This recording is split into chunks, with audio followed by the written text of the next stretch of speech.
6 months after the divorce proceedings began, I was finally starting to feel like myself again. My new apartment was small but mine, decorated with my Star Wars posters and gaming setup, no one to complain about them anymore. My cat Pixel had claimed the sunny spot by the window as her kingdom, and life was slowly settling into a new normal. Then, one Saturday afternoon, everything changed. At 6:18 p.m., someone started pounding on my door. Not knocking, pounding, like the building was on fire. I peered through the peephole, and my stomach dropped. It was Lisa, my ex-wife, standing there in jeans and a wrinkled t-shirt, makeup smeared as if she'd been crying for hours. I didn't open the door. Instead, I stood frozen, my heart pounding in my chest. She kept knocking, then started calling out my name, begging me to talk to her. When I didn't respond, she moved to the side of the building, where my balcony was, and began shouting up at my window. "Alex, please, just talk to me. I'm sorry. I've been in therapy, and I realize how cruel I was. I miss you. Our new relationship was a disaster, and no one understands me like you do." I closed the blinds, trying to block out her voice. Then my phone buzzed. It was Malene, Lisa's sister. "Alex, Lisa is having a really bad day. She found out her new boyfriend has been cheating on her, and I think she's having some kind of breakdown. Is she at your place?" "Yes," I texted back. "She's shouting outside my window right now." "I'm so sorry," Malene replied. "She took off from my apartment an hour ago, and I tried to stop her. Please answer her, just for a minute. I'm worried about what she might do. I'm on my way to get her, but I'm at least 20 minutes away." I sat there, staring at my phone, Lisa's voice still floating up from outside. The neighbors were definitely getting a show. Finally, I did something I hadn't done in 6 months. I opened the window. Lisa looked up, mascara streaked down her face.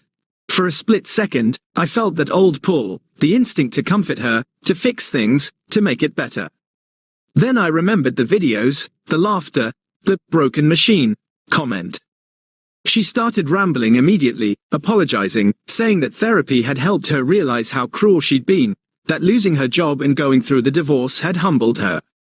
She said she missed me, that our new relationship had been a disaster, that no one understood her like I did. Then she said something that actually made me laugh out loud.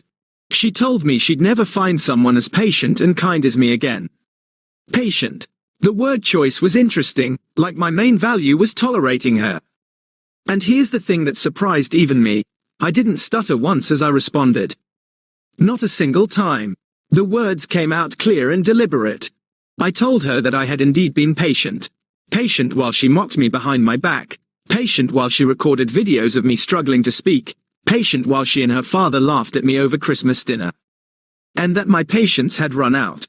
I told her that her apology meant nothing because it only came after she lost everything. That she wasn't sorry for hurting me, she was sorry for the consequences she faced. I told her that the divorce would be finalized soon, and that this conversation, this very moment of her begging outside my window, was the last interaction we would ever have. Her face changed as I spoke, the desperation shifting to something harder. She called me cruel, said I was getting some sick pleasure from seeing her suffer, that I had orchestrated her firing to punish her. That's when I closed the window and drew the blinds again. Malene texted 20 minutes later that she had picked up Lisa and they were gone. She apologized again for the situation. The next morning, I woke up feeling lighter. That sounds weird, but it's accurate, like I had finally said what needed to be said, directly and clearly, to her face. My speech therapist has been telling me that my stutter is often triggered by anxiety and feeling judged. Standing there, looking down at the person who had caused me so much pain, I felt neither anxious nor judged. Just certain. The divorce will be final in 3 weeks, according to my lawyer's latest email. I'm taking a week off to visit my parents after it's done, my first real vacation in 2 years. But to understand how I got here, let me take you back to that fateful Christmas Eve. My wife, Lisa, 27, and I had been married for 3 years, together for 5. I've had a stutter since I was a kid. It comes and goes, usually manageable, but gets worse when I'm nervous or stressed. Lisa always said she found it endearing. At least that's what I thought. Things between us had been a bit off recently. Small things. Lisa being more irritable, spending more time on her phone, laughing at texts but quickly turning the screen away when I'd walk by. I chalked it up to holiday stress. Her family is particular about celebrations. We arrived at her parents' place on Christmas Eve. Everything seemed normal. Her dad, Kobe, 58M, was watching football. Her mom was cooking. Her sister, Malene, 30F, was there with her husband. Lisa had been weird in the car, kind of distant, checking her makeup in the mirror more than usual, which I now realize was a sign. During dinner, I asked about our plans for the new year. I started explaining how we were saving for a trip to Colorado, but my stutter was acting up because Kobe always makes me nervous with his constant interrupting. That's when it happened. Lisa suddenly started doing this exaggerated imitation of my stutter, not just a quick jab, but a full-on performance. We're going to see the Rockies in the spring, complete with facial contortions I've never even made. Everyone at the table froze for a second, then her dad burst out laughing. I tried to smile through it. What else could I do? We were sitting at her family's dinner table. I figured it was just a tasteless joke that crossed a line, and I'd talk to her about it later. But then she looked at me and sneered. An actual sneer. Look at him, struggling like a broken machine. Maybe if we turn him off and on again, he'll learn to speak like a normal person. Her dad literally high-fived her. Her mom looked uncomfortable but said nothing. Her sister, Malene, stared at her plate. I quietly excused myself and started clearing plates. As I stood in the kitchen, scraping leftovers into the trash, I could hear them still laughing in the dining room. Kobe was saying something about how I can't even stand up for myself, and Lisa responding, "I know, right?" The drive home was silent. She was on her phone the whole time, smirking at whatever she was reading. When I finally confronted her at home, she just rolled her eyes. It was a joke. God, you're so sensitive. This is why people find it hard to be around you. That night, I couldn't sleep. I kept replaying those moments over and over, and I realized this probably wasn't the first time she'd mocked me, just the first time she'd done it to my face. The next morning, while Lisa was in the shower, her phone kept buzzing. A notification popped up from her friend. OMG, that video of him stuttering at dinner was hilarious. Your dad's reaction killed me. My stomach dropped. She had recorded it and posted it for her friends to laugh at. When she came out, I asked her about it, keeping my cool somehow. She shrugged and said, "It's just on my private story. Chill out." Like that made it better. I did some digging over the next few days. Checked our shared cloud account where our phone backups go. Found a whole folder of videos she'd taken of me stuttering, with captions like, "Hubby link to .x has stopped working," and "buffering." Some had comments from her friends that made it clear this had been going on for months. There were also texts between her and her dad mocking me, texts with her friends about how embarrassing it is to be around me in public, even one where she told someone, "Sometimes I just tell people he has a mental disability so they don't ask questions." Hello. Thanks for watching and being part of this journey. If you enjoy story like this, please like, comment, and subscribe. Your support means the world. Now let's dive into the story. WTF. I knew I needed to leave, like, yesterday, but I was doing this smart. First, I started documenting everything. Screenshots, recordings, the works. I collected all our financial info and made copies of important documents, moved them to a small storage unit I rented last week, paid cash. I quietly consulted with a lawyer. She advised me to keep things normal while I got my ducks in a row, so that's what I did, playing the good husband while I planned. I started moving small amounts of money to a separate account. Nothing that would raise flags, completely legal according to my lawyer since it's still within reasonable personal spending. I researched apartments, looking at places Lisa would never visit. Took inventory of what's actually mine versus joint property. I've been sleeping on the couch for a week, claiming a back problem. Lisa barely noticed, too busy with her phone and going out with friends to question it. The hardest part is pretending everything is fine, nodding along when she talks about future plans, smiling when her dad calls, acting normal when every fiber of my being wants to confront her about the videos, the texts, the complete betrayal of trust. But I'm not giving her any warning. The day I leave will be the day she realizes exactly what she's lost. I still can't believe this is happening. 5 years together, and I never saw this side of her until now, or maybe I just didn't want to see it. All those times she'd get frustrated when I stuttered in public, all those sudden headaches when we were supposed to meet friends, her constant need to answer questions for me in social situations.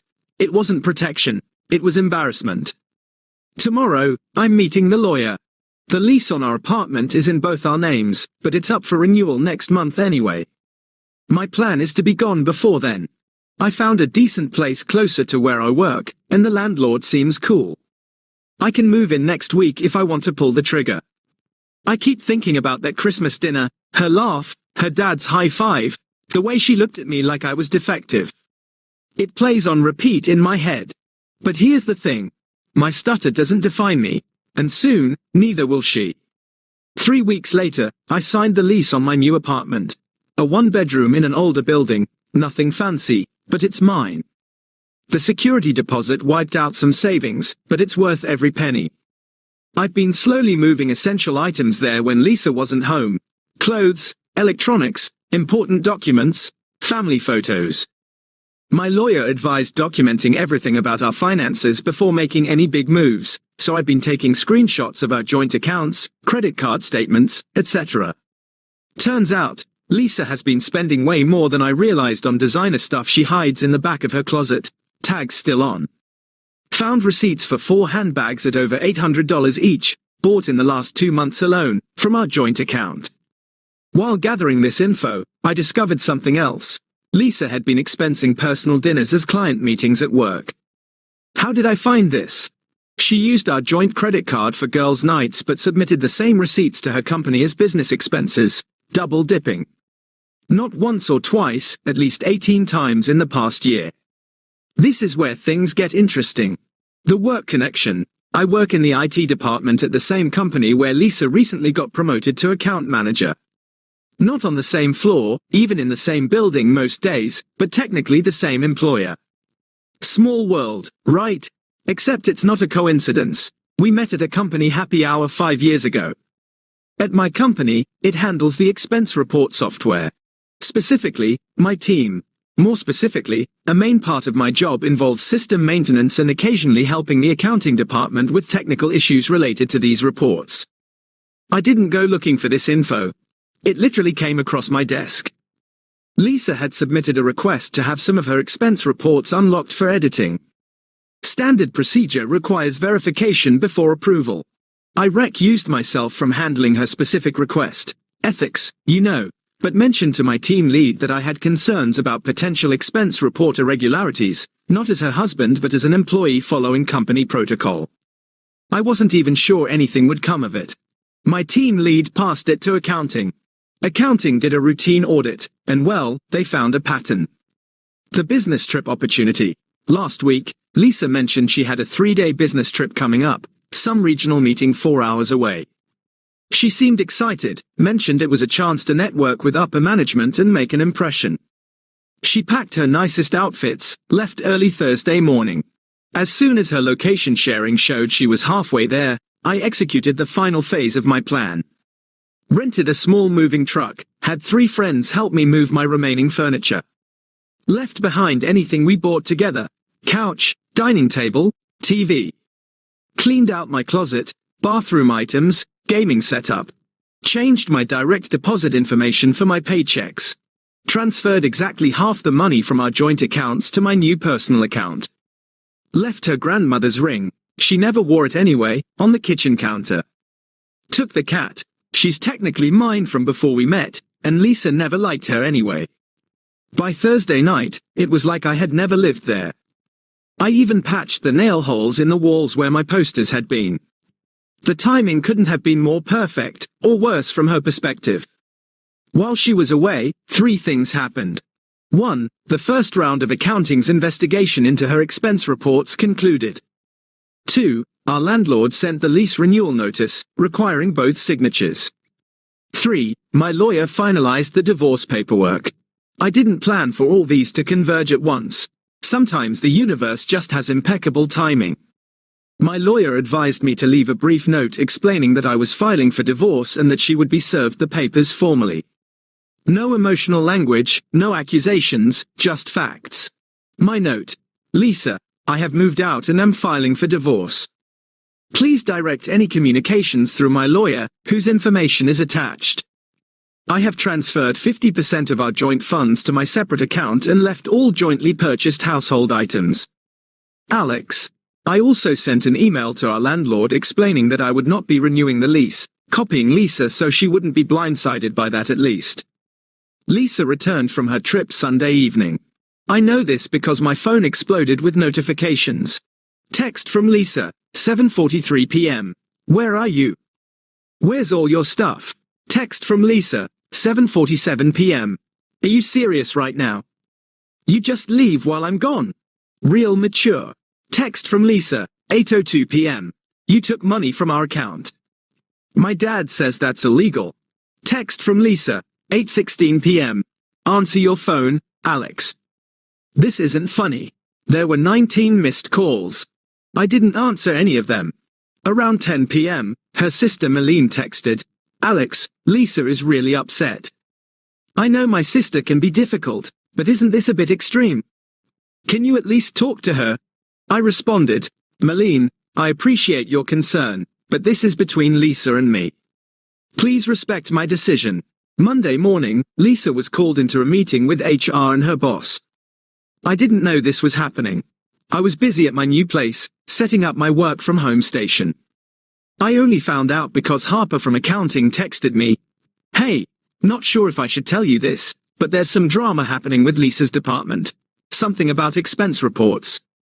Thought you might want a heads up. I thanked her but didn't explain. Not my circus, not my monkeys anymore. The divorce papers were delivered to Lisa at work that same afternoon. Again, I didn't plan this timing. The service company chose when to deliver once I gave them her information. But delivering legal papers to someone already having the worst Monday of their career? Oof. It's been 3 days. My new place is starting to feel like home. My cat is adjusting well. Actually seems happier with more space to run around. I've blocked Lisa on everything except email, which I need for divorce-related communications.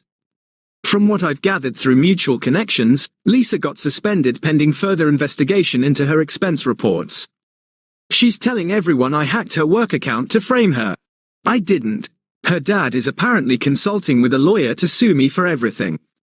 She had to explain to her landlord why she might not be able to afford the rent herself. The texts haven't stopped, they've just changed in tone. Monday night. I can't believe you would humiliate me like this at work. Tuesday morning. This is about Christmas, isn't it? Was one joke. Get over yourself. Tuesday afternoon. My dad says what you did with the money is financial abuse. Wednesday morning. Please just talk to me. We can work this out. Wednesday night. I'm sorry about the stutter thing, okay? Is that what you want to hear? I haven't responded to any of them. My lawyer says I'm in a strong position. The financial split was equitable. I didn't take anything that wasn't clearly mine, and I have documentation of everything, including her mockery videos and the texts with her dad. Does part of me feel bad about how everything aligned to basically nuke her life in a 72-hour period? Maybe a tiny bit. Then I remember her laughing with her dad about my speech, calling me a broken machine, sharing videos of me struggling to talk. My stutter has actually improved since moving out. The constant anxiety of being secretly recorded is gone. I'm sleeping better, eating better. My therapist says this is common when removing yourself from a toxic environment. I'm proceeding with the divorce, continuing therapy, and focusing on rebuilding. I'm not interested in dating anytime soon. I need to work on myself first. I know this was long, but a lot happened. I'll update if anything significant changes. Final update. It's been 6 months since my last update, and I wasn't planning on posting again. Figured the story was pretty much over. I moved out, divorce proceedings started, life slowly getting back to normal. Then yesterday happened. Life after Lisa. These past 6 months have been transformative. Is that too cliché? Whatever, it's true. My apartment is fully mine now, decorated how I want. No one complaining about my nerdy Star Wars posters or gaming setup in the living room. My cat Pixel has claimed the sunny spot by the window as her kingdom. The dishwasher's broken, and the upstairs neighbor plays bass at weird hours, but it's home. I've been seeing a speech therapist twice a month, not because I felt I needed to fix my stutter, but to develop better coping mechanisms for stressful situations. She taught me breathing techniques and ways to feel more in control when the words get stuck. It's been helping a lot. Work has been surprisingly good. Got assigned to a new project that lets me work from home 3 days a week. My team lead, Harper, has been awesome. She even invited me to her birthday thing last month. Just drinks at a local bar, but it was nice to expand my social circle beyond Lisa's friends and my friends. The divorce process has been moving forward, slower than I'd like. The legal system, am I right? But steady. Lisa contested initially, then went quiet for a while. Her lawyer reached out to mine a few times trying to negotiate terms, but nothing major. Last I heard, we were looking at finalizing within the next month or so. Oh, and I started hitting the gym. Nothing dramatic, just 3 times a week, basic stuff. Down 12 pounds and sleeping better. Amazing what removing constant stress from your life can do. What happened with Lisa? From what I've gathered through mutual connections and the occasional update from my lawyer, Lisa did get fired over the expense report thing. Not just suspended, full termination. She tried to blame me, claimed I hacked her accounts, but the evidence was pretty clear. She moved back in with her parents for a while, yikes. Eventually got a new job, but definitely a step down from her previous position. Her dad finally stopped threatening legal action when his lawyer apparently told him there was no case. I kept her blocked on everything except email, lawyer's advice. Occasionally, I'd get messages from unknown numbers that were obviously her. Unknown, March 12th. Alex, please just talk to me. I'm struggling here. Unknown, April 3rd. I lost my job because of you. I hope you're happy. Unknown, April 17th. My dad says you planned this whole thing from the beginning. Did you? Was Christmas just an excuse? I never responded, just documented everything and forwarded it to my lawyer. Lisa's sister, Malene, reached out a few times too. At first, she was clearly Team Lisa, sending long messages about how family should work through problems and how everyone makes mistakes. But something shifted about 2 months ago. Her messages became shorter, less defensive of Lisa. Last month, she actually apologized for not saying anything during the Christmas dinner incident. Yesterday, I was having a pretty normal Saturday. Woke up, made coffee, played some Elden Ring while doing laundry. Around 2 p.m., I ordered pizza and settled in for what I thought would be a quiet evening of binging that new sci-fi show everyone's talking about. At 6:18 p.m., someone started pounding on my door. Not knocking, pounding, like the building was on fire. I looked through the peephole, and my stomach dropped.